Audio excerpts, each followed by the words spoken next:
Alright, so not a lot of crazy stuff has been going on, so I haven't really made any videos. You know, the world is sort of at its chaos, as we'll call it, and I'm kind of just staying out of it and keeping my distance and all that stuff. But you probably noticed this is a little bit different if you happen to see a prior video. The headliner in my car was sagging, so I removed it, and then I'm getting it ready. That's all the blue tape is for, because I want to paint it. Watching a lot of other YouTubers and social media groups with like van build outs, they have almost everyone, including like people that buy brand new vans on the lot, usually remove the headliner because you build a lot of moisture up even just sleeping in here, and it ruins the glue. So it causes the headliners to sag pretty quickly, even if you buy like a brand new car off the lot. Anyways, I want to go over real quickly how I spent my unemployment. A lot of it's actually set aside. So the last video I kind of explained I was one of the many people that was on the ID verification list for unemployment. So it took a while, bottom line. It took a while, and then when I got my unemployment, it pretty much came all in one lump sum. Came to about 9 grand. So I got some upgrades, but not like too severely. So I got like seat covers, since I figured I'm gonna be in here for a while. We don't know where the economy's gonna go. I could be in here 3 months to 3 years. We'll have to see. Right now the future's kind of, you know, on a tipping balance. We don't know exactly what's gonna happen. So I got seat covers, not expensive. They're like 30 bucks. I got a lot of maintenance work done on this car, just that time frame. So I got the spark plugs, oil change. I had some coolant stuff done, some hoses fixed, things like that. That came to about $800.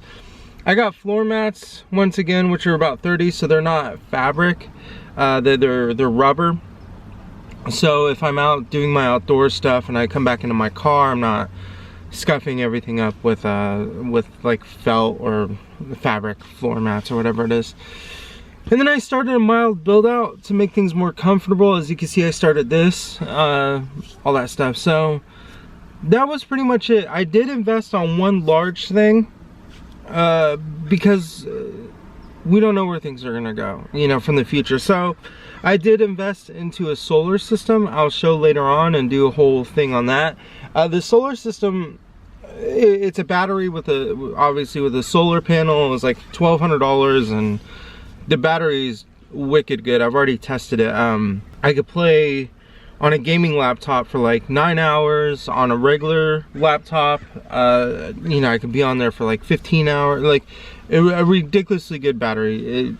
Good enough for everything. I mean, you could power an iPad, an iPhone, cameras, edit your entire video for 5-6 hours, all that stuff, and still like just drain it to like 50% and then recharge it on solar. So that's sort of what my big investment was on. So I got a solar setup, I'll show later. And then the other thing is though, is California lockdown from March, and then we reopened, and then we're on a second lockdown right now. During that time, I returned back to work, which was a good thing. Some advisable stuff, because I don't know where everyone's situation is in, but I returned back to work, but a lot of people were offered to come back and a lot of people didn't.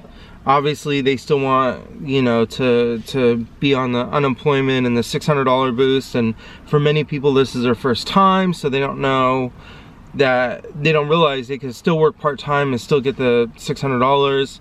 And I talked to someone else at my job that manages a hotel that was congratulating me for coming back, and then we started a small talk and that led into a conversation. If you've been invited back, I would strongly suggest you go back. There's going to be a lot of changes in the world, and if you have the opportunity to still be employed, secure it down for the long term. We don't know how much longer we have with this $600 thing, and employers are going to replace people that aren't coming back, like bottom line. And the girl I talked to, she said she called, she's having the same problem. She manages a hotel in Northern California. They've called some of the housekeeping staff and a variety of other staff, front desk staff and all that stuff to come back, and they've already called them twice, and a lot of the staff said no. And then what happened is they made an agreement with corporate because they fit the guidelines for safety to be able to return to work. Like, you know, so many of these employees are going to be working alone. A lot of them are going to be cleaning rooms and resetting rooms, are going to be pretty much by themselves in the room, so they're not going to be in close contact like in a factory, things like that. They have all the right PPE gear, gloves, masks, all that stuff to protect them. They've got a whole new set of chemicals for disinfecting. Bottom line is these people could go back to work and still be in a safe environment. And she said what's happening is they've already called twice, and they're going to call a third time, but not let them know. And anyone that doesn't come back, they're just going to replace and then report the issue to the unemployment office. So a lot of these people that are working under her at this hotel she manages can end up owing a lot of their unemployment back. Not only that, after that, you know, they're going to lose their job. So it could be scarce to find another job since you already have one that's secure. Like, they're asking you to come back. So just, if I were you, if you have that opportunity, man, go back to work. Like, try to work something out, because think more of the long term. You know, don't think short term in the quick buck. You know, it was nice, it was generous of the government to give us, because I'm one of the people like many others that's getting paid more not working than working. But a lot of these companies, we're on our last month of the stimulus. We don't know if a new one's going to be released, and a lot of these companies are going to start replacing people.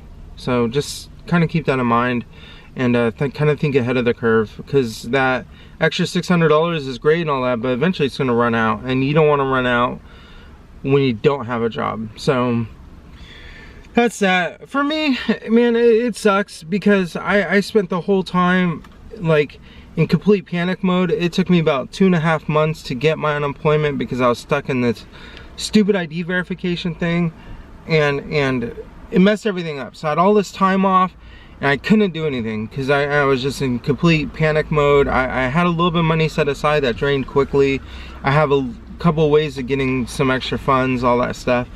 But I get my unemployment finally, and it's one large sum, and then literally a week later I have to go back to work. So like, I didn't get a chance to do what some people did and be able to travel a bit and all that stuff. I just pretty much I pretty much had to play video games, like, you know. And then look at the situation I'm in. I went from a place now to my van because of it, because I can afford rent.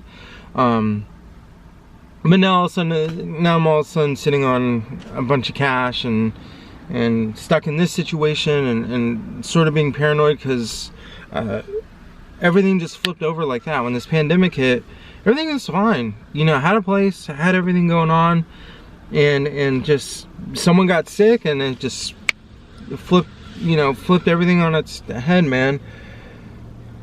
So you realize how fast your life can change, you know. And this isn't just getting in a car accident, just going to pick up ice cream at the grocery store or something like that. You know, it's something stupid by a corrupt country can happen, and everything goes out of whack. So there's definitely no more ideal, what we would consider security in today's world. I mean, unless if like you're a nurse and work in healthcare or something, but even that alone is super risky.